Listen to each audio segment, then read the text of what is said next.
টক আমের দিন শেষ, মিষ্টি আমের বাংলাদেশ। বন্ধুরা, যারা টক গাছে মিষ্টি আম খেতে চান তাদের উদ্দেশ্যে পরবর্তী ভিডিওটুকু। দর্শক আসসালামু আলাইকুম রহমতুল্লাহ। মান্নানাইকের পক্ষ থেকে আপনাদের সকলকে আন্তরিক অভিনন্দন শুভেচ্ছা জানাচ্ছি। বন্ধুরা, আজকে আপনাদের সাথে খুবই গুরুত্বপূর্ণ একটা বিষয় নিয়ে শেয়ার করব, যে বিষয়টা আমাদের প্রত্যেকটা ব্যক্তির জানা উচিত, বোঝা উচিত, এই বিষয়ে একটা ধারণা থাকা উচিত। আপনারা দেখতে পাচ্ছেন এটা একটি আম গাছ, যে গাছটা আমাদের এখানে বিভিন্ন সময় আপনাদেরকে বেরিয়ে দেখাচ্ছি। যে গাছগুলো টক অনেক লম্বা হওয়ার কারণে আমগুলো আসলে ভালো মানে ছিল না। তো এখানে আগে আমাদের প্রত্যেকটা বাড়িতে আমরা একটা মিষ্টি আম খেয়ে একটা মিষ্টি আম উদ্দেশ্যে আমরা অনেকগুলো গাছ আমরা লাগিয়েছি। আসলে বাস্তবতা হচ্ছে আমাদের আঁটি থেকে লাগানো যে গাছটা আমরা লাগিয়েছি ওইটা কিন্তু কখনো মাতৃপুষ্ট পায় না। তো যার ফলশ্রুতিতে আমাদের প্রত্যেকটা বাড়িতে অনেক গাছ থাকার পরেও আমরা কিন্তু ভালো মানের কোনো আম পাচ্ছি না। তো যার ফলশ্রুতিতে আমাদের একটা ধারণা তৈরি হয়েছে যে আমাদের অত্র অঞ্চলে আসলে ভালো মানের আম হয় না। তা আমগুলো কোথায় রাজশাহী চাপাইতে ভালো হয়। তো আসলে বিষয়টা তাই নয়, বাস্তবতা হচ্ছে আমাদের এখানে সেম রাজশাহী চাপাইয়ের মতন আম হবে যদি আমরা এটাকে একটা সিস্টেমেটিক ওয়েতে আমরা একটা পদ্ধতি অবলম্বন করি। সেই পদ্ধতিটা কি? পদ্ধতি হচ্ছে, দেখেন, এটা হচ্ছে একটা পুরান আম গাছ। ধরেন এই আম গাছটা টক, প্রচুর টক ছিল। তো এই গাছটাকে 3 থেকে 4 ফিট করে কাটার পরে দেখেন এই গাছটাতে অনেকগুলো শাখা আসবে, প্রায় 40-50টা শাখা আসবে। এই শাখা থেকে 5-7টা শাখা রাখবো, রেখে এই যে কাটার পরবর্তী 2 মাসের ভিতরে এই গাছটা কলম করা হবে। 5-7 ধরনের আম দেওয়া যাবে, অথবা আপনার পছন্দের যে কোনো একটা আম দিতে পারেন। তো সেটা আমি আপনাদেরকে আজকে পরিপূর্ণ দেখাবো, যে এই যে কলম পদ্ধতি থেকে এই যে পরবর্তী 1 মাসে কী অবস্থা, এবং 1 বছর পরে মানে এই একটা গাছ কেমন হতে পারে।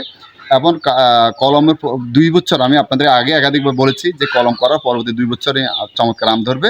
আমি প্র্যাকটিক্যালি আপনাদেরকে সেটাও দেখাবো যে কলম পরবর্তী 2 বছর কীভাবে কতটুকু আম ধরেছে। চলুন আমরা দেখি।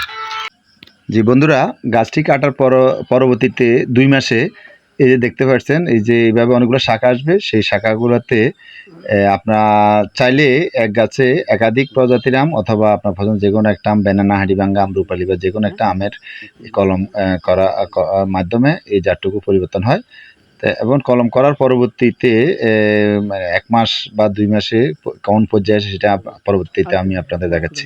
হ্যাঁ বন্ধুরা, দেখতে পাচ্ছেন এই যে কলম পরবর্তী এই যে 1.5 মাস, 1 থেকে 1.5 মাস হয়েছে এই গাছগুলা। এই 1.5 মাসে আমি আপনাদের দেখাচ্ছি। এই 1.5 মাসে এরকম একটা অবস্থান তৈরি হবে। এই যে এটা আজকে থেকে 1.5 মাস আগে এই গাছগুলো কলম করা হয়েছিল। এরপর আমি আপনাদেরকে দেখাবো 1 বছর কলম পরবর্তী 1 বছর গাছের অবস্থানটা কেমন, আমি আপনাদেরকে সেটা দেখাচ্ছি। এই যে বন্ধুরা, আমি বলছিলাম এই যে কলম পরবর্তী 1 বছর গাছের অবস্থান আমি দেখাবো। এই যে দেখতে পাচ্ছেন এই গাছগুলো গত 1 বছর আগে কলম করা হয়েছিল। এই দেখতে পাচ্ছেন এখানে অনেকগুলা গাছ। আসেন এইদিকে আমরা দেখাই। এবং আগামী 1 বছর পরে এই গাছগুলো প্রত্যেকটা গাছে প্রচুর পরিমাণ আম ধরবে। আপনাদেরকে সেই ইনশাআল্লাহ আমি দেখাবো।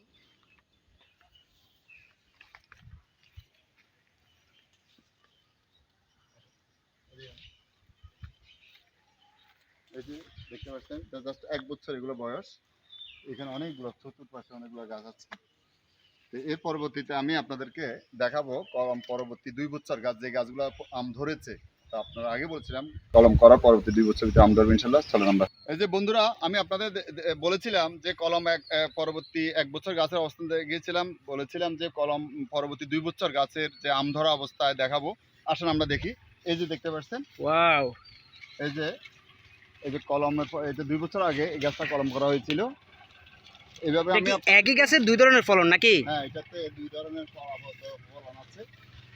এভাবে চাইলে 5 ধরনের 10 ধরনের আমও করা যাবে এক গাছের ভিতরে।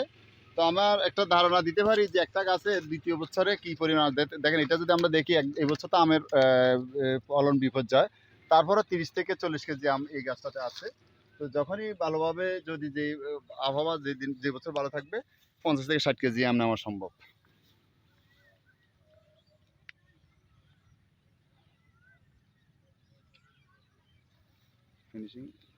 ফিনিশিং একটা কথা ওপেন করে দিই। এই যে বন্ধুরা, আমি আজকে আপনাদেরকে শুরু থেকে আমি গাছ কাটার প্রাথমিক অবস্থান থেকে একদম ফাইনালি যে আম ধরা রেজাল্ট পর্যন্ত আপনাদেরকে আমি দেখিয়েছি। এই উদ্দেশ্যে যে আমরা যেন আমাদের কাছে সঠিক মেসেজটুকু যায়, যে আমরা তো যেহেতু এই কনসেপ্টটা সম্পর্কে আমাদের আগে পূর্বে তেমন একটা ধারণা ছিল না। তো এখন যেহেতু আমি কাজটি করে আমি আমার বাগানে আমি পরীক্ষা করে আমি রেজাল্ট এনে এখন ইনশাল্লাহ আমি পাবলিকলি যেহেতু 2 বছর আগে কাজটা করতে গিয়ে যেহেতু একটা চমৎকার একটা রেজাল্ট বিভিন্ন জায়গাতে এসেছে, সেই রেজাল্টটুকু আপনাদেরকে ফাইনালি আমি আপনাদেরকে দেখিয়েছি। আমার মনে হচ্ছে এখনো যারা আপনারা কাজটা শুরু করেন নাই, এখন আর বসে থাকার সুযোগ নাই। আপনারা প্রত্যেকে এই যে গাছটা কর্তনের মাধ্যমে কলমের মাধ্যমে আপনাদের যে পুষ্টি যে আমের যে মিষ্টি আমের যে চাহিদা, সেই চাহিদাটা আপনি ফুলফিল করতে পারেন এবং চাহিদার অতিরিক্ত যে আমটা আপনি সেটা বাজার মূল্যে চমৎকার মূল্যে আপনি বিক্রি করতে পারবেন। এবং আপনাদেরকে আমি সেই পর্যন্ত আছি আপনাদের সাথে, যতদিন না পর্যন্ত এখানে চমৎকার একটা রেজাল্ট তৈরি না হচ্ছে। আমি মান্নান আপনাদের সাথে আছি, মান্নান এগ্রো আপনাদের সাথে আছে। আমার স্ক্রিনে আমার নাম্বার দেওয়া থাকবে, যে কোনো ব্যাপারে আপনারা আমার এই নাম্বারে যোগাযোগ করতে পারেন। এবং আপনাদের সর্বোপরি আমি একটা স্লোগানের সাথে আমি পরিচয় করাই দেবো, এবং আমি মনে করি এই স্লোগানটা আমাদের সকলে জানা উচিত। সকলে আমাদের এই কার্যক্রমটা হাতে নেওয়া উচিত, সেটা হচ্ছে টক আমের দিন শেষ, মিষ্টি আমের বাংলাদেশ। আমার বাংলাদেশের প্রত্যেকটা বাড়ি, এমন কোনো বাড়ি থাকবে না যে বাড়িতে অপ্রয়োজনীয় গাছটা প্রয়োজনীয় গাছ রূপান্তর করে প্রয়োজনীয় মিষ্টি আমের রূপান্তর হবে না। সেই দিন আমি দেখতে চাই যে প্রত্যেকটা বাড়িতে যে একটা চমৎকার সুন্দর একটা আমের বাগান হয়েছে, এটার জন্য নতুন করে চারা না লাগিয়েও যে পুরান যে গাছগুলো আছে, যে গাছগুলো আমরা অনেকে গোড়া দিয়ে কাটার সিদ্ধান্ত নিয়েছিলাম, আজকে থেকে আর গোড়া দিয়ে কাটতে হবে না। ইনশাল্লাহ একটা সিস্টেমে গাছগুলোকে কেটে এক গাছে যদি 5-7 ধরনের আম করে দেবো, ইনশাল্লাহ করা যাবে। ও বন্ধুরা, আরেকটি কথা, আজকে আপনাদেরকে যে তথ্যটুকু যে ভিডিওটুকু আপনাদের উদ্দেশ্যে করেছি, এই ভিডিওটুকু যদি মনে করেন এটা জনগণের জন্য পাবলিকের জন্য আপনার জন্য উপকারের উপকারী কোনো উপকার বয়ে আনবে, সে এই ভিডিওটি যদি আপনি মনে করেন, তাহলে আপনি শেয়ারের মাধ্যমে আপনার আমাদের অন্য যে ভাইগুলো এখন এই মেসেজটুকু জানে না, এই তথ্যটুকু জানে না, তাদের জন্য তাদের জানার জন্য আপনারা একটু শেয়ারের মাধ্যমে তাদেরকে বুঝতে সহায়তা করবেন। এই অনুরোধটুকু আপনাদের প্রতি আমি রাখলাম। জন্য আপনাদের সকলকে উদাত্ত আহ্বান জানিয়ে সেই কার্যক্রমে আপনাদের সকলকে আমন্ত্রণ জানিয়ে আজকে কথা শেষ করছি। আসসালামু আলাইকুম রহমতুল্লাহ।